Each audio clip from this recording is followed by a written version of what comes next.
Bonjour à tous, aujourd'hui nous sommes le 11 février 2022. Je fais cette vidéo là parce que j'ai un frère là, un frère panafricain qui m'a envoyé une vidéo là de l'empereur Jean Bédel Bokassa. Et puis en fait il faut dire que j'avais déjà fait une vidéo là-dessus avant que YouTube ne coupe ma chaîne en décembre 2020. Donc je vais reprendre ça pour ceux qui n'ont pas eu l'occasion de voir.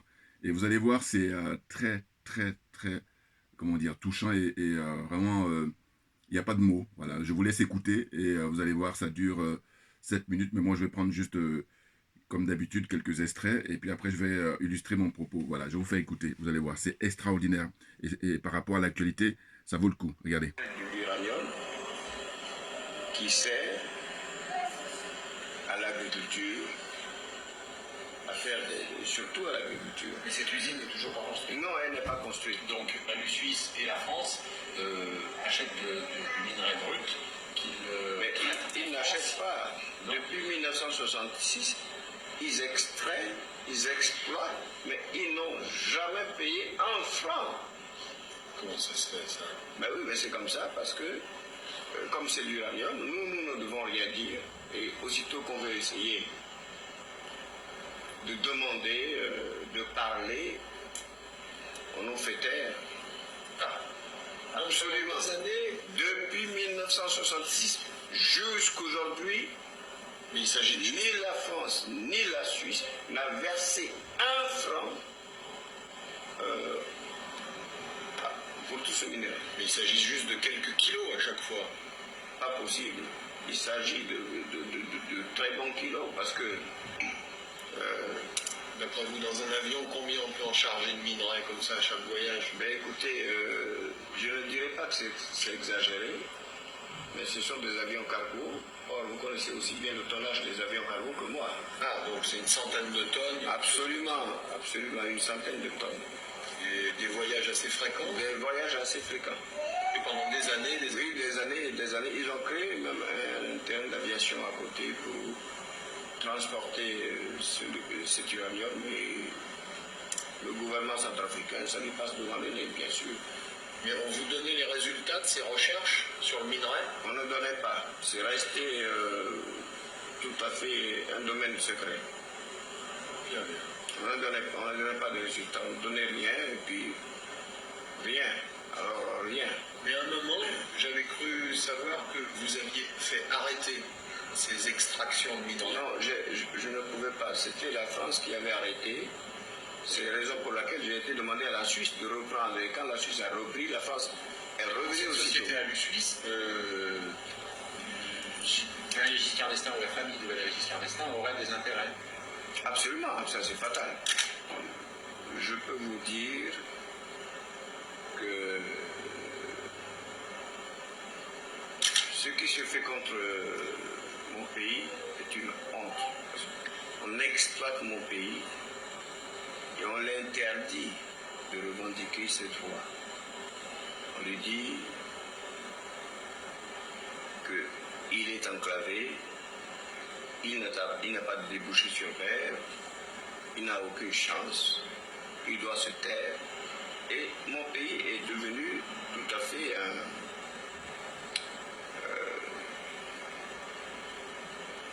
une terre où on vient exploiter, on exploite l'uranium, on exploite aussi le diamant. Pour le moment, ce sont deux minerais qui sont exploités. Nous avons cependant un important gisement de fer qui se situe à 75 km de la ville de Bangui. Nous avons fait des dossiers. Nous avons demandé à la France de nous aider à extraire ce fer qui a une très forte teneur en minerai. Par exemple, 75% de fer. Et la France n'a jamais accepté, la France n'a jamais rien. Et ce sont des cas où lorsque un chef d'État centrafricain cherche fait des démarches, trouve des pays qui acceptent de l'aider pour extraire le minerai, en ce moment-là, la France intervient. Voilà, bon, je vais m'arrêter là, comme je fais d'habitude, sachant que vous pouvez retrouver facilement ces témoignages-là sur Internet. Hein. Je vous enverrai le lien si vous voulez. Et je vous dis, moi j'avais déjà passé ça il y a quelques... C'était en 2019 par là, voilà, je crois, ou 2018. Et donc, je me présente. Djoubian, c'est mon surnom sur le net, sur les réseaux sociaux. Donc, je suis présent sur YouTube, je suis présent sur Facebook et Twitter, et puis VK également. Grâce à mon frère panafricain, voilà, que j'ai déjà rappelé dans le passé. Bon, voilà. Donc, big up à lui, parce que, je vous dis, si c'était pas lui, j'étais un peu en stand-by, parce que quand ils ont coupé ma chaîne, bon, voilà. Donc, merci à lui, grand merci, et puis je lui suis infiniment reconnaissant. Mais en fait, de quoi s'agit-il? Mais quand vous écoutez les témoignages de ce monsieur, hein, c'est Jean Bédel Bokassa, l'empereur Jean Bédel Bokassa, en fait, l'actualité, c'est très intéressant. Et comme on est à l'heure d'Internet, nous sommes à l'heure de réseaux sociaux, il n'y a aucune excuse. C'est-à-dire qu'il y a deux camps. Vous avez des gens malhonnêtes, mais profondément malhonnêtes, et puis vous avez des gens honnêtes et qui veulent faire avancer les choses pour que le vivre ensemble ait du sens. Voilà, c'est tout. Il n'y en a pas trois, il y en a deux. Alors, si, il y en a trois. La troisième, parce que là, j'accorde une circonstance atténuante pour les gens qui, objectivement, n'ont pas d'instruction. Ça existe. C'est-à-dire, ils n'ont pas été à l'école et tout ça, bon. Vous comprenez? Mais sinon, quand on écarte ceux qui n'ont pas été à l'école, donc qui ne savent pas, voilà, hein, voilà, moi, j'essaie d'accorder ce crédit-là à ces personnes. Mais autrement, tout le reste, aucune excuse. Parce qu'il fut un temps où on sait très bien que Internet n'a pas toujours existé. Voilà. Et comme depuis qu'Internet existe, surtout là, on est en 2022, il n'y a plus d'excuses. Il n'y a plus d'issue de sortie. C'est pas possible. Ça veut dire quoi? Ça veut dire qu'en fait, je pense toujours à des gens qui ont fait des études. Et quand tu fais des études, bon, surtout moi, je parle en tant qu'Africain. Hein. Donc, je suis panafricain très convaincu. Et puis, accessoirement, spécialiste de la France. Et bien, en tant qu'Africain, quand les parents nous mettent à l'école, ils disent, voilà, j'aimerais bien que tu fasses de longues études et que tu deviennes un grand type. Voilà ce qu'on dit au pays. Mais là, on constate quoi? On constate que beaucoup de frères qui ont fait de brillantes études, eh bien, ils sont dans une situation, mais j'allais dire difficilement compréhensible. Mais moi, maintenant, je me dis, non, là, leur problème, c'est qu'ils sont aliénés, ils sont complexés, ils sont corrompus. Mais quand je rappelle ça, mais c'est pour dire simplement qu'on peut s'en débarrasser. Moi, entre autres, je veux dire, je ne suis pas le seul, et heureusement, fort heureusement. Mais ce qui est fatigant, c'est le fait qu'on a toutes les preuves, on a tous les éléments, et puis ils veulent continuer à nous perdre notre temps. C'est ça qui est révoltant. Voilà. Autrement, si ils font profil bas, parce que, j'allais dire, ça y est, ils ont fait leur temps, là. Tous ceux qui étaient pour l'école de Monrovia, c'est-à-dire au Libéria, c'est-à-dire les héritiers de Houphouët-Boigny, les héritiers de Sédar Senghor. Voilà. Eux ont décidé de collaborer avec les impérialistes, les colonialistes et les Français. C'est leur choix. Mais nous sommes les héritiers de l'école de Casablanca au Maroc, c'est-à-dire que les Kwame Nkrumah, les Ahmed Sékou Touré, les Patrice Lumumba, les Modibo Keïta, vous comprenez? Et puis il y en a d'autres que j'oublie. Voilà. Donc c'est ces deux écoles-là qui vont rappeler constamment. Donc l'école de Houphouët-Boigny, on est en plein dedans. Et nous sommes en train de nous battre comme des diables, si j'ose dire. Mais pour sortir de cette servitude volontaire, parce que le terme, il est approprié, là, pour le coup. Il est vraiment adapté. C'est la servitude volontaire. Et des gens très qualifiés que moi, bon, ben voilà, on va expliquer en long et en large. Donc, comme d'habitude, je donne mon humeur, c'est-à-dire que je donne mon sentiment sur l'âge qu'on vient de voir, tant que c'est vraiment au fil de l'eau. Je prends quelques notes pour ne pas oublier, mais autrement, de manière générale, comme je vous dis, je suis beaucoup plus à l'aise à parler en live. Comme ça. Eh bien, je vais rappeler, en fait, des souvenirs, l'expérience de Jean Bédel Bokassa.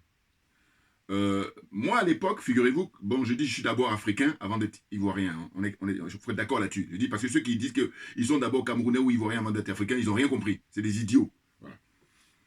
Eh bien, figurez-vous que moi, ma génération, à l'époque, quand il a été chassé du pouvoir, eh bien, il a été recueilli par Houphouët-Boigny, justement, le père de la France-Afrique, qui a conseillé De Gaulle et qui a même conseillé Focard, Houphouët-Boigny. Vous comprenez? Félix Houphouët-Boigny, le premier président de la Côte d'Ivoire. Donc moi, je suis né à Abidjan. Comme on dit à l'époque, je suis un Abidjanais. Je suis né à l'hôpital central d'Abidjan, qui a été maintenant, je crois, détruit ou modifié en tout cas. Mais voilà, vous comprenez? Là, vous parlez vraiment. Bon, donc je veux dire, je suis un fils du pays. Et en plus, témoin. Parce qu'à l'époque, j'étais beaucoup plus jeune, et dans les années 76, 77, voilà, faudrait regarder sur Internet, vous allez vérifier, mais il était là-bas, réfugié, parce que Houphouët-Boigny l'a récupéré, mais Houphouët-Boigny est dans la combine, donc il joue les gentils à l'époque, il jouait les gentils, et nous, comme nous étions beaucoup plus jeunes on n'y voyait que du feu, naturellement. Maintenant, avec le recul, on se dit, ah oui, d'accord, ok, ça donne ça. Eh bien, il était hébergé, pour vous dire, j'ai la mémoire très forte là-dessus, hein. Jean Bédel Bokassa était hébergé dans un grand hôtel au plateau à Abidjan. Au plateau, c'est le quartier administratif qui est très connu. Hein. Bon. Et puis j'ai vu là, il y a quelques temps, que le plateau, il y en a même au Sénégal. Voyez, donc les Français, ils ont mis tout leur nom. Bon. C'est facile. Il n'y a même pas d'originalité. Pour le Sénégal, j'ai su ça il y a quoi, 5-6 ans. Et je dis, mais putain, je croyais que la Côte d'Ivoire au plateau, c'était... Alors que non, il y en a au Sénégal aussi. Alors, je sais pas, dans d'autres pays, il doit en avoir, hein, parce qu'ils sont... Voilà, comme j'ai dit toujours, c'est des paresseux, c'est des fainéants. Bon. Eh bien, figurez-vous qu'il était à l'hôtel du Parc. Maintenant, si je m'abuse, c'est-à-dire que si je me trompe, que les gens me le disent. C'est de ma génération. Ou alors même comme on est à l'heure d'Internet, vous pouvez aller vérifier. Il était hébergé à l'hôtel du Parc. Et moi, je m'en souviens toujours parce que ça m'avait marqué à l'époque. Sans avoir assez de recul, hein, mais vous imaginez.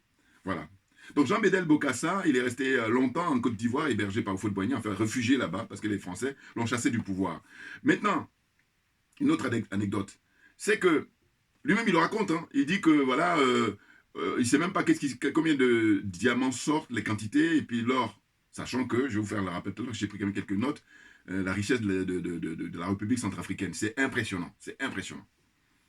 Et donc, l'anecdote qui m'a touché aussi, après cette anecdote-là, eh ben, c'est Jean Bédel Bokassa, toujours vous aurez sur YouTube, hein, ses témoignages. Voilà, donc c'est dit direct. C'est pas un journaliste ou un écrivain ou un historien qui écrit. Non, c'est lui-même qui témoigne. Donc c'est là où on ne peut pas faire plus. Parce que c'est le protagoniste. En fait, c'est le témoin numéro 1. Donc voilà, on ne peut pas faire mieux. On ne peut pas faire mieux. Voilà.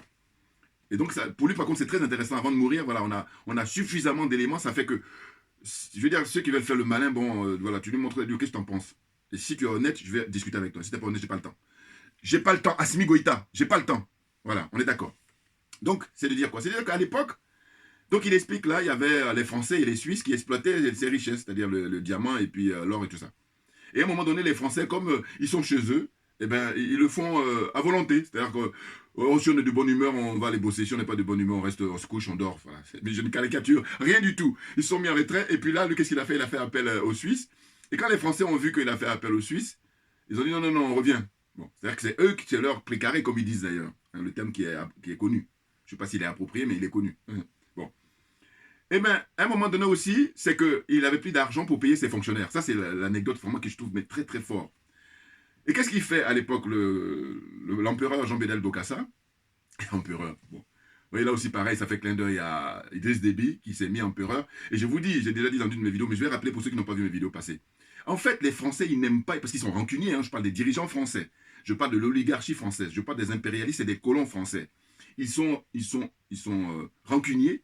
Et puis, nous autres, les négros, ah ben, ils ne nous donnent aucune chance. Voilà. C'est-à-dire que soit on est des esclaves jusqu'à la fin de nos jours, ou alors, s'ils sont gentils, ils nous considèrent comme des handicapés lourds. Voilà. C'est les deux là. Et puis maintenant, si quelqu'un a d'autres qualifications, qui m'apporte, je suis preneur. Voilà. Ou alors, qui me démentissent, qui me disent que ce que tu dis là, c'est des conneries. Voilà. Mes qualifications là, ça c'est forte de mes expériences de vie ici en France. C'est pour ça que je dis que je suis accessoirement spécialiste de la France. Bon, donc c'est quoi? Il n'a pas d'argent pour payer ses fonctionnaires, qu'est-ce qu'il fait? À l'époque, figurez-vous qu'il va voir le colonel Kadhafi. Donc on ne saluera jamais assez sa mémoire, le colonel Kadhafi, le guide libyen. Eh bien, il va le voir, et je trouve que ça, justement, c'est les producteurs, les hommes d'affaires, il faut financer pour des films, parce que ça mérite un film. Hein. Vous voyez, ça va se faire peut-être, mais je veux dire que, voilà, on peut le faire là. C'est très intéressant, cette situation-là. Jean Bédel Bokassa. Mais des cinéastes africains, hein, voilà. Parce que comme je dis toujours, on n'est jamais trop bien servi que par soi-même. Et puis là, il s'agira de prendre l'image de, comme on dit, l'heure est venue maintenant que le lion écrive l'histoire de chasse. Parce que pour l'instant, c'était les chasseurs, les Français, c'était eux, les chasseurs. Et donc, ils ont écrit, ils ont tartiné à leur sauce, hein, tout naturellement.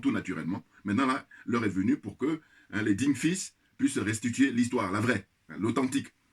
Eh bien, quand il va voir le colonel Kadhafi, pour lui demander de l'aide, hein, même une aide financière. Il dit, mon colonel, je suis venu vous voir parce que en fait, je n'ai pas d'argent pour payer, mes soldats, mes fonctionnaires. Voilà. Pas seulement les soldats, mais tout le monde, l'administration. Et donc le colonel Kadhafi, comme lui, il voulait le roi d'Afrique, il avait une vue, il avait, comment dire, un projet vraiment énorme pour l'Afrique. Et maintenant, on est en train de s'en rendre compte. Beaucoup, en tout cas. Vous voyez? Bon. Eh bien, ce qu'il fait, c'est que il dit, bon d'accord, je vais t'aider pour payer tes fourchettes, sachant que Jean Bédel Bokassa n'est pas le premier, hein, il a aidé beaucoup de chefs d'État. Et c'est en cela que je dis, mais vous vous rendez compte, en tant qu'être humain, quelqu'un qui vous a rendu service, pour les Français, on les met à part, parce qu'eux, ils sont à part, c'est un cas à part. Le cas de la France est à part. Faut la traiter en tant que tel, mais vraiment un cas à part. Il ne faut pas mélanger la France avec les autres pays. Non. C'est faire une erreur que de procéder ainsi. Voilà, toujours pareil, en la qualité de accessoirement spécialiste de la France. Donc il lui dit, bon, voilà, je vais t'aider, comme il a pu le faire pour d'autres personnes, d'autres présidents. Sauf que les Français ont appris, à l'époque, que justement, Jean Bédel Bokassa, il est allé voir Kadhafi. Et quand c'est comme ça, les services secrets sont en alerte, hein, services secrets français, hein, évidemment. Eh bien, qu'est-ce qu'ils ont fait? Bon, mais ça y est, là, ils ont assiégé son pays. Dès lors qu'ils ont su qu'il allait voir... parce que d'ailleurs, tous les chefs d'État, là, hein, de cette zone-là, ils savent ce qu'ils font. Ils connaissent leurs habitudes. Ils les tiennent. Alors, comme je dis que l'oligarchie française est tenue par... Enfin, non, c'est l'oligarchie française qui tient les hommes politiques et femmes politiques en France, et puis les hommes d'affaires, et puis aussi les gens du showbiz. Voilà, parce que les gens du showbiz. Hein, ils les tiennent à 99%. C'est très clair pour moi. Eh bien, n'en parlons pas pour la zone CFA. Là, dire qu'ils les tiennent, c'est un euphémisme. Voilà. C'est-à-dire que le mot est trop faible, il faut trouver un autre mot encore plus fort pour eux. Et donc, qu'est-ce qui se passe? Donc, comme ils sont au courant qu'il allait voir Kadhafi, tout de suite, ils ont assiégé son pays. Et lui, quand il est parti de chez Kadhafi, il va dans son hôtel, parce qu'il n'est pas immédiatement revenu dans son pays. C'est là où il a appris dans le trajet que les Français, ça y est, ils ont assiégé son pays. Et donc, quand il a appris ça, eh bien, il est retourné voir le colonel. Et je vous dis, c'est des témoignages qui sont apportés par lui-même. Hein. C'est extraordinaire. Vous regardez sur Internet, vous allez voir sur YouTube, il y a le témoignage de Jean Bédel Bokassa. C'est pour ça que je dis, mais on ne peut pas faire mieux, puisque lui-même il témoigne. C'est extraordinaire. Eh bien, donc, ce qui se passe, c'est quoi? C'est que donc il repart voir le colonel Kadhafi. Vous voyez, ce grand homme, hein, ce colonel Kadhafi, on ne peut pas mesurer qu'est-ce qu'il voulait pour l'Afrique. Et les gens qui avaient des postes, nous, on n'a rien, nous sommes des citoyens ordinaires. Mais ils ont été lâches. Et quand je dis qu'ils sont lâches, là aussi, le mot est faible. Des minables, voilà. C'est un mot que j'aime bien. Ce sont des minables. Bon. Donc, le colonel Kadhafi, quand il revient le voir, il dit, voilà, tout à l'heure, quand je t'ai passé, enfin hier où je suis venu vous voir, c'était pour mes fonctionnaires, pour payer les fonctionnaires. Mais là, c'est même plus le problème. C'est que, en fait, les Français ont appris que je suis venu vous voir, donc ça y est, ils ont assiégé mon pays, je ne peux plus rentrer. Comment je fais? Je fais comment? Et le colonel Kadhafi, à l'époque, lui dit, mais, en fait, tu as tes soldats, et bien moi, je vais te donner d'autres soldats, et puis tu vas aller libérer ton pays. Bouya! Le colonel Kadhafi. Et bien, vous savez comment il a réagi, Jean Bédel Bokassa, qui est lui, alors par contre, il était aliéné. C'est pour ça que les Français ont profité de lui, mais vraiment, dire qu'ils ont abusé, c'est encore un mot faible. Il faut trouver un autre mot beaucoup plus fort. Il était aliéné, il était complexé, il était corrompu. C'est après qu'il s'est réveillé, mais bon, c'était un peu trop tard. Donc, qu'est-ce qui s'est passé? C'est que le colonel Kadhafi lui dit, hein, je te donne des soldats, et puis tu complètes, toi, tes troupes là, et puis vous allez libérer ton pays. Donc, comme un grand, voilà, prends-toi en main. Et qu'est-ce qu'il répond? C'est là où c'est la chute, c'est très fort. Il dit au colonel Kadhafi à l'époque que, voilà, mon colonel, je ne peux pas. Le colonel, évidemment, vous comprenez bien, qui était un viril, qui dit, mais qu'est-ce que c'est que ça? Il dit non, parce que les militaires, enfin les Français, les militaires français, je ne peux pas me battre contre eux parce que ce sont mes frères d'armes. Voilà ce qu'il dit au colonel Kadhafi. Donc, non, mais je vous dis, moi, je n'ai même pas fait de longues études, mais en tout cas, ce que je veux dire par là, c'est que je dis ceux qui ont des doctorats en histoire ou en sciences politiques, mais qu'est-ce que vous branlez? Donc, cachez-vous. C'est ça que je veux dire. Parce que normalement, si vous prenez ça en main, puis vous faites des débats et tout ça, voilà. Alors, il y en a qui en le font, hein, mais ce que je regrette, c'est qu'on ne les voit pas. C'est ce qu'on voit là que je chante. Quand je critique à chaque fois, c'est ce qu'on voit. Sinon, ceux qu'on ne voit pas, bon, par définition, on ne les voit pas. Voilà. Je veux dire par là que ça existe. Mais par contre, justement, il faut qu'on puisse leur donner le micro. On ne le fait pas parce que justement, ça n'arrange pas le système. On est d'accord? Donc, c'est ceux-là, les vendus, là, les Arthur Banga, là. Ils viennent fatiguer les gens. Branleurs. Je le dis parce qu'il est beaucoup plus jeune que moi. Enfin, bon, bref. Donc, en fait, ce qui se passe, c'est quoi? C'est que l'aliénation qui l'habitait, hein, lui carrément ça l'habite, hein, Jean Bédel Bokassa, eh bien, comment dire, il dit non, ce sont mes frères d'armes, parce que lui, attention, hein, par contre c'était une tête, parce c'était un des rares officiers, il était officier dans l'armée française, Jean Bédel Bokassa, ça il faut le savoir. Donc voilà, il avait un rang, c'était rare, parce que la plupart des Africains c'était toujours des sous-offres, voire même des bidas, voire des soldats, voilà, et des chairs à canon, parce que lui, il avait quand même un certain niveau intellectuel pour sa génération, voilà, il était brillant. Voilà. Il n'était pas... Enfin bon. Mais bon, il était aliéné parce que complexé par les Français. C'est ça le problème. Mais c'est pas évident parce que...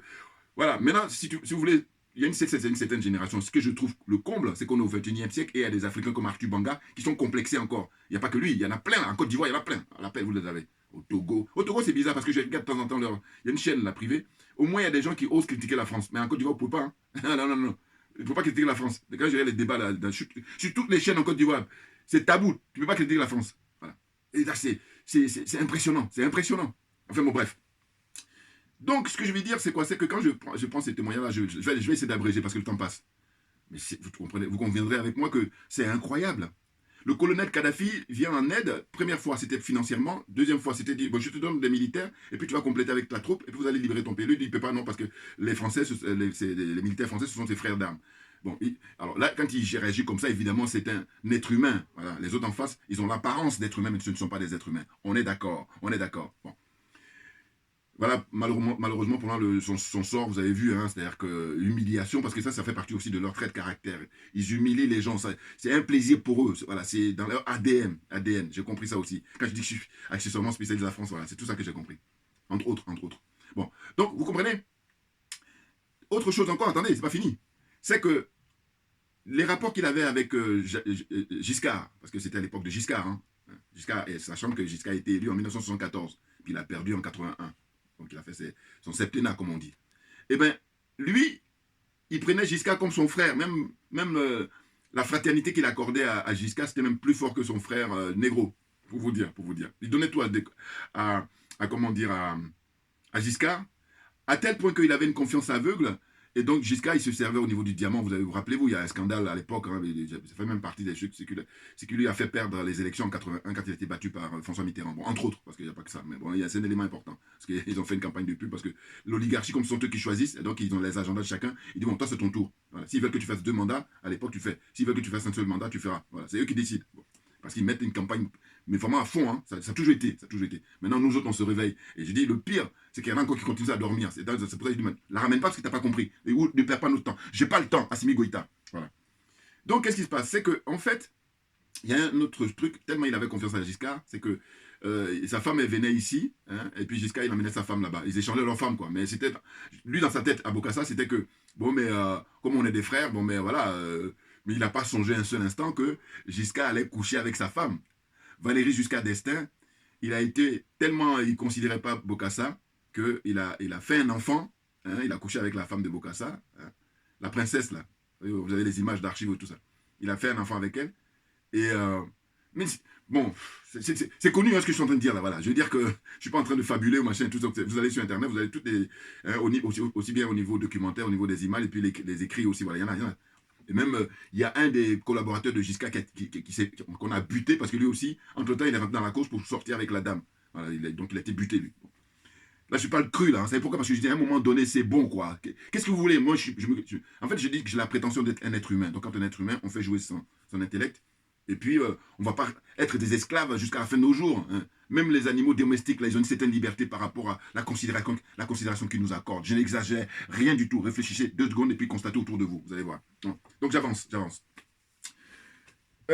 C'est terrible, hein, c'est terrible. Hein. Bon, alors, j'ai les notes que j'ai prises. Je vais lire ça rapidement et puis après, je vais terminer avec mon commentaire. Donc, ce qui se passe, c'est quoi? C'est que, cet extrait-là, voilà, c'est là l'intérêt de noter, parce que si vous voyez, j'allais oublier. En fait, ça m'a fait penser à quoi? Ça m'a fait penser à le témoignage aussi de le président Pascal Lissouba, un intellectuel très brillant, ancien président de la République du Congo, Congo-Brazzaville, qui s'est fait évincer par le franc-maçon, le parrain de la franc-maçonnerie en Afrique centrale, c'est-à-dire Sassou Nguesso, le criminel, dictateur, même le mot est fait pour lui, criminel. Vous comprenez? Eh bien, c'est lui, aidé par Elf, les Français, et puis voilà, il est toujours en place là, hein, il est toujours en place. C'est impressionnant, vous voyez. Eh bien, le témoignage de Jean-Bédel Bokassa, eh ben, après lui, il y a eu Pascal Lissouba dans un documentaire qui a été produit à l'époque par M6, l'émission Capital. Là aussi, pareil, vous pouvez retrouver. Hein. J'ai fait des vidéos, tout ça. Là, j'en reparle parce que je vous dis, il y en a qui ont, comme on a confirmé ma chaîne, donc voilà. Donc voilà, j'en reparle. Mais c'est malheureux. Mais bon, c'est ça le combat. On va pas lâcher l'affaire parce qu'on sait qu'on a raison. C'est ça que je dis toujours. C'est clair. Donc, pareil, à l'époque, Pascal Lissouba, hein, un intellectuel très brillant, l'ancien président là, qui est décédé il n'y a même pas longtemps, là, je crois qu'il y a 2 ans maintenant qu'il est mort, ici en France. Bon. Eh bien, figurez-vous que, quand il témoignait, il disait qu'il ne connaissait pas la quantité de pétrole qui sortait de son pays. Il est le président, il était le président de... Même Sassou Nguesso lui-même, il ne sait même pas encore. On est en 2022 là, mais j'ai fait le pari et je ne risque rien du tout. C'est-à-dire que je dis que je suis à l'aise pour le dire, les yeux fermés, tout ça, ou les oreilles, tout ce que vous voulez, que Sassou Nguesso ne sait même pas. Donc voilà, vous vous rendez compte, alors que tu es le président du pays, mais c'est un peu comme un chef de famille chez toi à la maison. Mais ce que tu as comme bien, mais tu dois le savoir. Parce que les gens, ils rentrent tranquillement et puis se servent. Bon, à la limite, s'ils se servent, tu vis en pacha. On dit, bon, voilà, on peut comprendre. Là, c'est la seule circonstance qu'on peut. Mais il se trouve qu'eux, ils te pillent et puis toi, tu n'as rien. Tu es à poil. Tu es dans la misère. Mais c'est quoi ton... Tu es malade. Mais quand tu es malade, même je suis gentil de dire ça. Vous comprenez, on est dans cette situation-là. Hein. Donc, il avait témoigné. Vous avez tout ça, je vous dis les images sur Internet, sur YouTube. Vous allez retrouver. Vous voyez, il témoigne, hein, Pascal Lissouba, sur la chaîne, comment on appelle ça, M6 à l'époque, hein, Capital, émission Capital. Moi, quand j'avais vu ça à l'époque, ça m'avait choqué. Quand je vous dis ça, le mot est faible encore. Quand je dis que ça m'avait choqué, c'est incroyable. Voilà. Bon, à tel point que j'ai fait des vidéos là-dessus en 2019, je me souviens. Bon, enfin, voilà. Donc, il y a ça. Et puis, de dire que, pour poursuivre là, dans les petites informations que je vais donner, c'est le minimum. Hein. On nous dit quoi? On dit que voilà, le nombre d'habitants de la République centrafricaine, le président c'est Marc Ange Touadéra. Hein, je lui dis d'ailleurs de se dépêcher pour rompre les relations avec la France. C'est clair. Hein. Vous voyez, là, quand je donne cet exemple-là, bon, il y en a tellement que... Juste un, là, ça suffit. Hein. Voilà. Puis on ne perd plus de temps. Enfin, bon, bref. Donc, on nous dit que c'est 4 500 000. Ou alors, ils disent 4,83 millions. Moi, je dis, là, on est à minimum 5 000, plus de 5 millions. Minimum. Hein, parce que, vous savez très bien, les chiffres qui donnent là, c'est approximatif naturellement. Voilà. Et on nous dit que c'est une superficie environ de 623 000 km², sachant que la France, c'est 550 km², quelque chose. Donc, c'est plus grand que la France. Par contre, la différence, c'est que la France, c'est 66 à 67 millions d'habitants. Or, là-bas, on n'a que 5 millions ou 5 millions 5. Grand maximum. Donc, autant dire que le pays, il est immense et puis, voilà, ils ne sont pas très nombreux. Bon. Et il regorge de richesses, mais à ne pas en finir. Donc, l'ancien nom de la République centrafricaine, c'était Ubangui Chari. Je crois que Ubangui, c'est le nom d'un fleuve là-bas. Qui faisait partie de l'Afrique équatoriale française de 1910 à 1960. Donc, ça fait durant 50 ans. Ubangui Chari, là. Après, ils ont changé de nom, c'est devenu la République centrafricaine.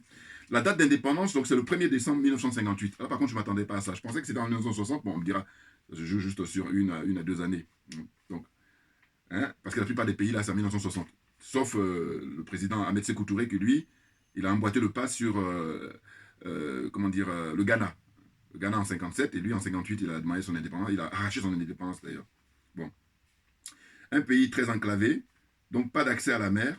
Hein. La devise du pays, c'est unité, dignité, travail. Voilà, chaque pays a sa devise. Moi, la Côte d'Ivoire, par exemple, je crois que c'est union, discipline, travail. Comme la France, ils vont dire c'est liberté, égalité, fraternité. Bon, tout ça, je crois que ça a été calqué sur la France. Hein. Voilà. D'ailleurs, ce serait intéressant de regarder toutes les devises des différents pays là. C'est assez drôle, je trouve. Donc, les ressources minières de la République centrafricaine. Il y a des gisements de cuivre, du diamant, de l'or, du graphite, ilménite, je ne sais pas ce que c'est, hein, mais minerai de fer, les spécialistes le sauront. Kaolin, cyanite, ligite, hein, calcaire, manganèse, hein, monazite, quartz, rutile, sel, étain et uranium. Alors, précision, seul le diamant et l'or sont a priori exploités. Hein, c'est très important de noter ça. Sur les 16 préfectures là-bas en République centrafricaine, 10 produisent de l'or et 9 des diamants. Voilà. Hein, je répète, sur les 16 préfectures, en République centrafricaine, il y en a 10 hein, qui produisent de l'or, hein, l'or pur, et puis 9 qui produisent des diamants. C'est incroyable, c'est impressionnant. Puis je vais terminer là en disant que on estime de manière prudente le nombre total de travailleurs sur le site minier, enfin sur les sites miniers, excusez-moi, dans tous les pays, entre 150 000 à 200 000 personnes, avant la crise de 2013. Ça remonte en 2013, donc ça nous fait facilement combien quelques années déjà, parce qu'on est en 2022. Vous vous rendez compte? Bon, hein, on va dire c'est quoi? Ça fait 11 ans, hein, si je ne me trompe pas, j'espère, parce que voilà, je m'y perds un peu. Ça fait 11 ans, facilement. Hein, on est d'accord? Bon. Hein, 2022-2013, bon, excusez-moi, parce que là, je ne suis pas très doué là pour faire les calculs, c'est très simple, mais bon, je suis peut-être de la tête à l'esprit ailleurs. Les minéraux étaient la troisième source de revenus, excusez-moi, vraiment, je m'excuse pour ça. Hein, donc ils disent, voilà, les minéraux étaient la troisième source de revenus du gouvernement centrafricain. Vous voyez? Après l'agriculture et la sylviculture. Ça, je ne sais pas ce que c'est la sylviculture. Je vous dis très franchement, moi, voilà, je peux être sincère, pour laisser ça maintenant à les spécialistes. Les exportateurs de diamants représentaient à elles seules 11% des recettes fiscales en 2010. Voilà, vous voyez, ça remonte encore. déjà, à cette époque, au moins 30% des diamants quittaient illégalement la RCA. 30% quittaient la RCA. Et ça, c'est approximatif, hein, à mon avis, c'est même 50%, voire même plus. Ça quitte illégalement, c'est-à-dire les trafics, là. Vous voyez? Donc, on a tous ces éléments-là. Et puis maintenant, il y en a qui veulent continuer à faire le malin pour mentir. Vous êtes ridicules. Et vous êtes des criminels aussi, hein, de mentir. Parce que les dégâts, c'est quoi? C'est qu'il y a des gens qui n'ont pas à se nourrir. Il y a des gens qui n'ont pas, comment dire, à se soigner. Hein, l'éducation, pour un pays aussi riche, très très riche. Vous voyez? C'est pour ça que je dis que ce sont des criminels, tous ceux qui font de l'entrave. Et maintenant, pour terminer, je me rappelle toujours, il y a une sœur là, qui témoigne toujours sur Afrique Média. Et ce qu'elle rappelle, elle dit que elle encourage le président Touadéra à mettre le maximum sur la communication, de manière à ce que les gens là-bas, ils puissent capter, ils puissent regarder Afrique Média, entre autres. Mais surtout Afrique Média, parce qu'Afrique Média, c'est le média numéro 1 pour défendre aujourd'hui les intérêts du peuple africain. En général, les zones francophones en particulier. Hein, la zone CFA, là, les aliénés, les complexés, les corrompus. Donc, elle dit ça constamment. Et qu'est-ce qu'elle explique? Elle dit qu'en fait, il n'y a pas du tout de couverture au niveau de tout le pays. On peut comprendre, parce que les Français, ils ont passé leur temps, et c'est ce qu'ils font dans toute l'Afrique d'ailleurs, en général, et surtout l'Afrique qui est considérée pour eux comme leur jardin, hein, leur chez eux, hein, leur précaré, comme ils disent couramment, eh bien, ils font tout pour retarder le développement de ces pays-là. Hein? On le sait maintenant définitivement, donc on ne va plus perdre du temps, c'est clair. Bon. Et donc elle dit, il faut vraiment mettre le paquet. Parce que les gens, regardez quand les gens se mobilisent au Mali, mais c'est parce que les gens sont informés. Évidemment. Quand les gens se réveillent au Sénégal ou qu'est-ce qu'il y a encore au Burkina, ils sont informés. Tandis qu'en République centrafricaine, elle rappelle ça constamment, donc c'est pour ça que j'en parle là, parce que j'étais très touché là par rapport à son témoignage. Donc il faut mettre le maximum, et donc je ne peux pas m'empêcher pour terminer cette vidéo de dire que voilà, justement, nos frères qui sont connus, frères et sœurs qui sont connus, qui ont chacun brillé dans leur art et qui ont de l'argent, qui ont leur talent, qui ont la notoriété, eh bien, donnez un coup de main en République centrafricaine. Angélique Kidjo, originaire du Bénin, tu vis à New York. Richard Bona, je ne le cite pas souvent, mais Bona aussi, tu peux faire quelque chose, parce que c'est vrai qu'il a gueulé sur Paul Biya, ça j'ai beaucoup apprécié à l'époque, il n'y a pas longtemps là. Mais là, voilà. Il s'agit d'aller organiser des concerts. N'attendez pas que ça soit seulement quand RFI ou qu'est-ce que c'est encore, France 24 ou l'ambassade de France ou voilà, qui servent de sponsor. Et là, maintenant, vous allez vous précipiter sans même qu'eux, ils lèvent le petit doigt. Voilà. Non, maintenant, avec la notoriété que vous avez, avec les moyens que vous avez financièrement, matériellement, eh bien, de grâce, on est de passage sur cette terre. Allez-y faire des concerts là maintenant. Et quand vous y allez, comme vous êtes des peureux, dites pas que vous êtes venu soutenir le président, je peux comprendre, mais dites que vous êtes venu soutenir le peuple. Rien que ça, là, on est en février 2022, c'est déjà ça, c'est déjà ça. Maintenant, pour ceux qui sont courageux, ils peuvent le dire ouvertement. Nous venons soutenir le pouvoir en place actuellement qui se bat pour nous sortir de la servitude volontaire, pour nous sortir de l'esclavage dans lequel nous sommes plongés depuis des siècles, pour nous sortir du colonialisme dans lequel nous sommes plongés depuis des décennies. Voilà, c'est juste ça. Hein, j'allais dire même, il y a quelqu'un qui vous a donné l'exemple, c'est le grand frère, hein, Salif Keïta, le grand musicien, Salif Keïta. Il a donné le ton quand il a fait une vidéo de 5 minutes en bambara et puis aussi en français pour demander à Ibeka à l'époque, tu n'es plus à la hauteur, laisse la place aux beaucoup plus jeunes pour affronter la France et pour qu'on retrouve notre dignité, on retrouve notre liberté. Voilà. Donc, si vous n'avez pas la force comme lui, mais au moins, allez-y, comme vous êtes des musiciens, des guitaristes, des chanteurs, hein, allez-y là-bas sur place, République centrafricaine, faire des concerts. Et là, à votre manière, vous aurez contribué pour nous sortir dans la situation dans laquelle nous sommes. Le message que je passe là pour moi, c'est tellement basique, c'est tellement... ça m'impressionne qu'il n'y a rien qui est fait. Hein. Alors on me dira toujours, oui, toi t'es qui? Mais oui, mais je suis qui? Mais sauf que moi je suis dans la vérité par contre. Hein. Voilà. C'est-à-dire qu'objectivement, c'est vrai que ces gens-là ont beaucoup plus d'effets que moi, c'est sûr. Et allez savoir si c'est ça l'essentiel. C'est ça qui est intéressant à observer. Et oui, allez savoir si c'est ça l'intéresse. C'est ça l'essentiel. Alors que c'est pas ça l'essentiel. Puisque comme on est des passages, très souvent d'ailleurs, on laisse le matériel et puis on s'en va. Donc, tant qu'à faire, il vaut mieux marquer son époque en servant l'intérêt général. Ça a beaucoup plus de sens. Donc, Alpha Blondy, Tiken Jah Fakoly, Angélique Kidjo, je les cite parce que c'est les plus connus sur le plan international. Voilà. Allez-y faire des concerts en République centrafricaine, comment dire, en Guinée, au Mali, surtout au Mali. Soutenir le président Assimi Goïta, le premier ministre Choguel Maïga, et le ministre des Affaires étrangères Abdoulaye Diop. Et allez-y faire des concerts au Niger, allez-y faire des concerts même au Tchad. Hein, allez-y faire des concerts. Qu'est-ce que je n'ai pas cité encore? Au Bénin. Bon, Angélique Kidjo, tu es du Bénin, donc va chanter là-bas pour dire que tu es venu chanter pour le peuple. Incapable. J'ai mon ONG. C'est de la connerie. C'est terminé maintenant. Voilà. Donc moi, je suis là pour démasquer les gens. Voilà. Merci à vous tous. J'espère que vous avez compris. Hein? On lâche rien parce que, comme je dis d'habitude, c'est nous qui avons raison. Évidemment, ils vont le citer. Et avant de terminer, voilà, j'allais oublier. Pour ceux qui sont intéressés, ça, c'est un ouvrage que j'ai lu il y a quelques années. C'était depuis en 2006 que j'ai acheté ça. 25 décembre 2006. Voilà, je note toujours la date d'achat. 2006, hein, je m'étais procuré ce bouquin-là, qui est écrit par Xavier Harel.